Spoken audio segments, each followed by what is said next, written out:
che il piano non ha fatto. Dopodiché ci siamo posti un'altra questione nella predisposizione delle osservazioni, quello di dire bene, noi non andiamo, perlomeno io personalmente, che sono andato a verificare complessivamente tutto il piano, compreso poi dopo anche il rapporto ambientale che è legato al piano, perché insieme al piano va fatto anche la valutazione ambientale strategica, anche questo è un obbligo di legge che la regione ha. Bene, noi guardiamo, al di là dei dati, li prendiamo, li confrontiamo, ma tenendo conto di questo, intanto di questo parametro, di questa visione nuova che sta emergendo da una parte dell'Europa e dall'altra parte, diciamo, di quelle che sono le punte più avanzate in Italia, come quello di andare verso il rifiuti zero. E allora andiamo a verificare gli scenari che propone questo piano, perché queste sono dopo le cose essenziali che contano. Se dobbiamo fare le osservazioni, noi dobbiamo dire quali sono le eventuali controproposte che noi pensiamo che sia più opportuno inserire nel piano. Quindi manteniamo lo stesso criterio di suddivisione fatto sulla gestione dei rifiuti da parte della regione nell'impostazione del piano, che dice, no, prima cosa quella di verificare la quantità dei rifiuti, seconda cosa verificare della proiezione per quanto riguarda la quantità di raccolta differenziata, vedere dopo la questione dei rifiuti ingombranti e quello dello spazzamento stradale, perché anche questa ha una certa quantità in termini di tonnellate di rifiuto complessivo,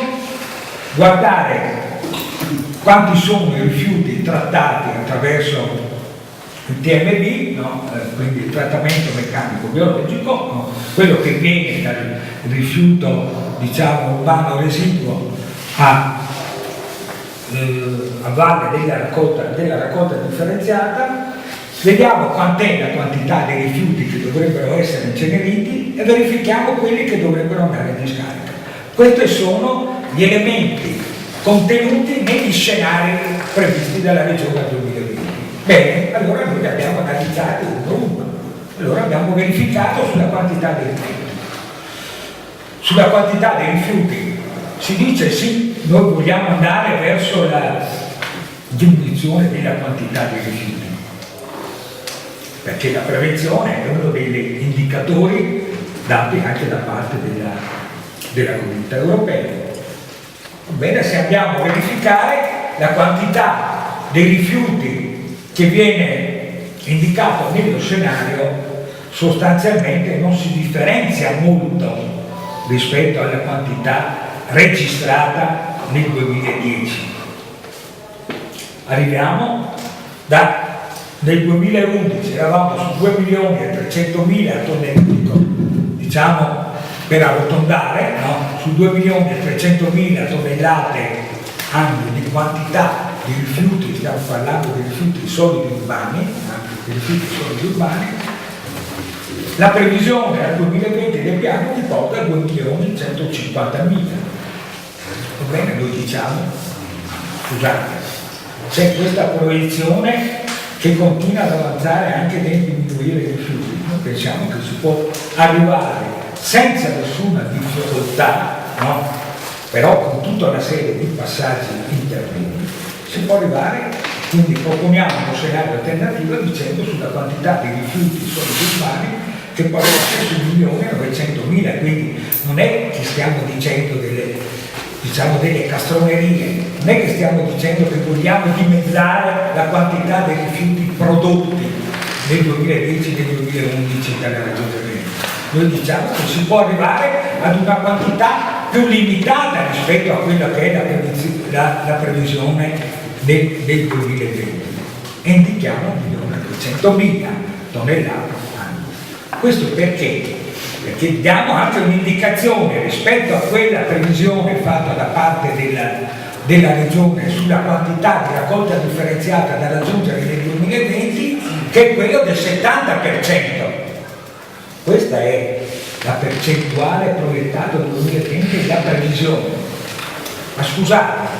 noi sappiamo già che nel dicembre del 2012 si doveva arrivare al 65% della percentuale di raccolta differenziata, voi ci dite che il massimo che si può raggiungere nel 2020 è quello del 70%. Sbagliato. Ci sono tantissimi comuni, adesso si ricordava, ma dopo qua devo dire siamo una provincia dove ci sono tantissimi comuni che hanno raggiunto ben oltre il 70% di raccolta differenziata. Dopo tanti comuni, non solo quelli di Cibloni, anche quelli che hanno abbracciato diciamo, rifiuti zero, come ricordavo prima, hanno già raggiunto abbondantemente oltre l'80% di raccolta differenziata. E allora è un'utopia quello di dire che nel 2020 noi potremmo proiettare diciamo, le nostre previsioni all'80% di raccolta differenziata. No?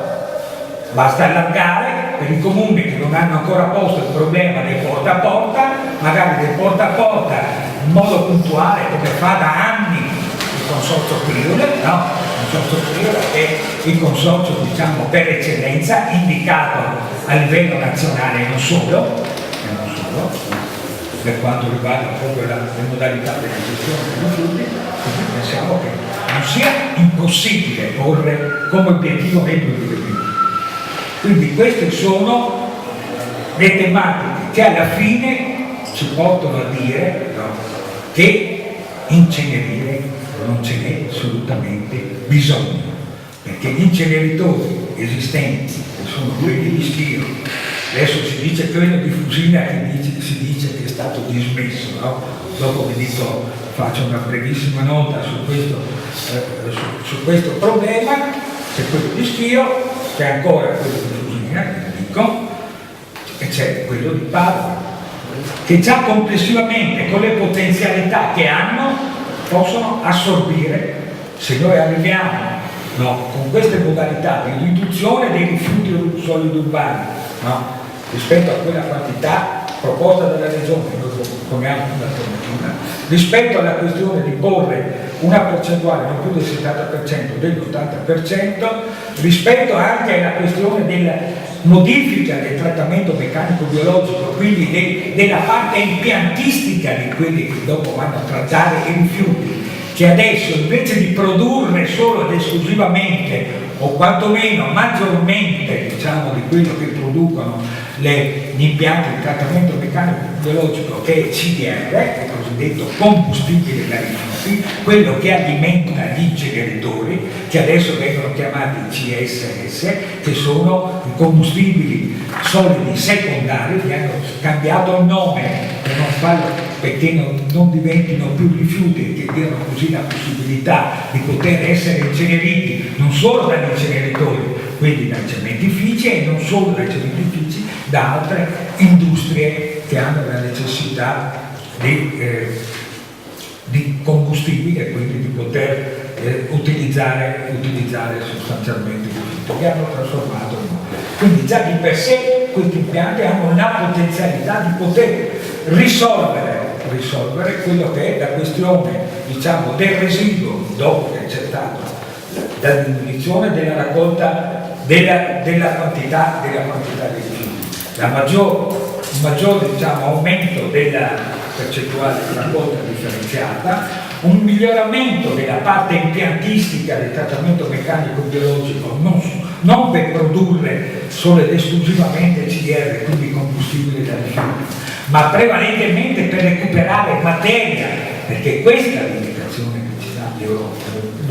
Diciamo che la parte impiantistica dovrà essere rinnovata, riadeguata per questi obiettivi. E già ci sono degli esempi anche in Italia che stanno andando in questa direzione, che stanno trasformando diciamo, la filiera proprio del trattamento dei rifiuti per andare al recupero di materia. Recupero di materia significa poi dopo di poterli riutilizzare. Voi avete qua un esempio che è sempre sulla bocca di tutti, quello di Vedelago, no? Sappiamo di Vedelago che produce dopo alla fine che la sabbia sintetica che dovrebbe essere utilizzato nel settore dell'edilizia,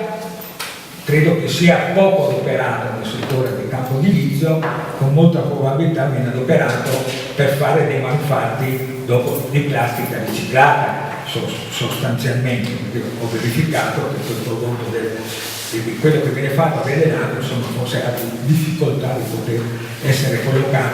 collocato sul mercato così come viene prodotto da Venenato. Quindi ci sono esperienze ancora più positive che vanno avanti a trasformare, diciamo, la quantità di rifiuti, diciamo, quello che viene ovviamente dopo il residuo, diciamo, della raccolta differenziata, del secco, della raccolta differenziata, quello di riuscire a produrre dei manufatti già da porre sul mercato. Adesso c'era proprio un esempio proprio molto calzante nel convegno che è stato promosso proprio dal Priora, non so se era per il ventennale del ventennale, no, della costituzione del Consorzio Priora, che è stato fatto qua a Treviso. Fra le varie, diciamo, cose che venivano date c'era un vasetto di plastica, no, che era di rifiuto riciclato, e all'interno dopo c'era del compost, no, all'interno di questa piantina c'era del compost prodotto ovviamente dal trattamento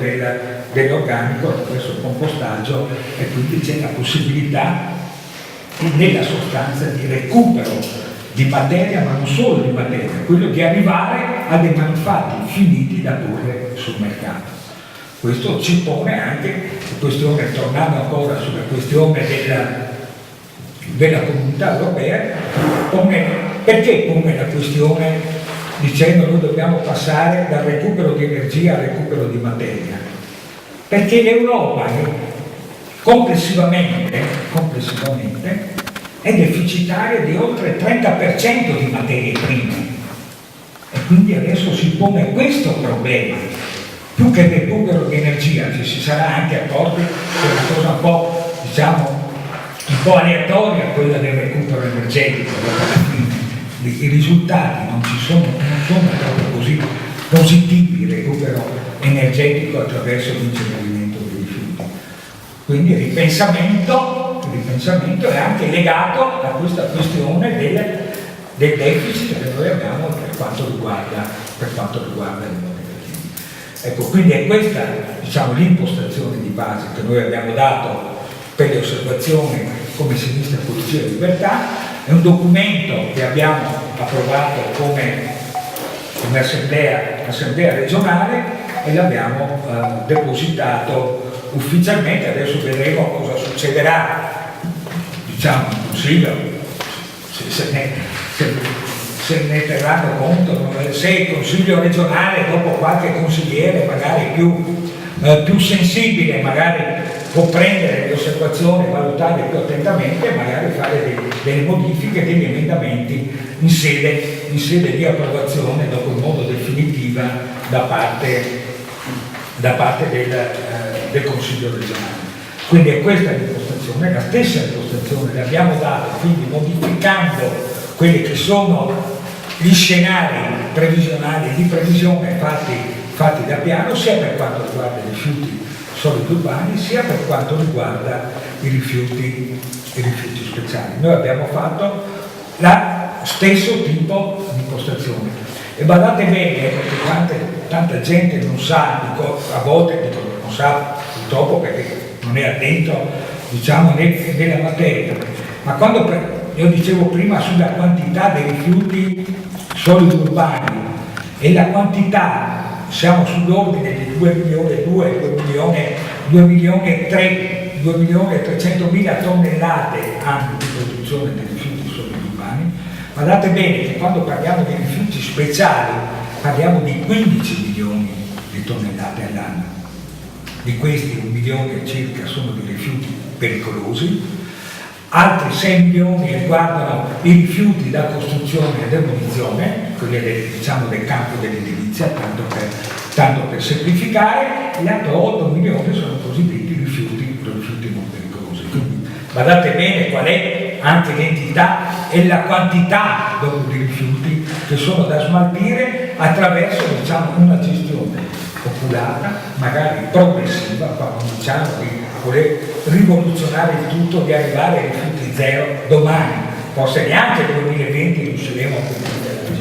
ma noi dobbiamo avere questi passaggi che ci portano poi dopo a questa strategia, quello di considerare completamente il rifiuto come una risorsa e di arrivare quindi a quell'obiettivo dei rifiuti zero, quello che stanno facendo tanti comuni, ma che sono partiti proprio da San Francisco, tant'è che c'è Paul Connet che è, diciamo, una sorta di guru dei rifiuti zero, che fa parte, che presiede anche proprio il comitato scientifico di tutti, diciamo, l'aggregazione dei comuni che va verso i rifiuti zero. Ecco, io mi fermo qua, penso di essere stato forse fin troppo lungo, ma era solo per far capire sostanzialmente, per cercare quantomeno di far capire qual è stata l'impostazione che abbiamo dato nel predisporre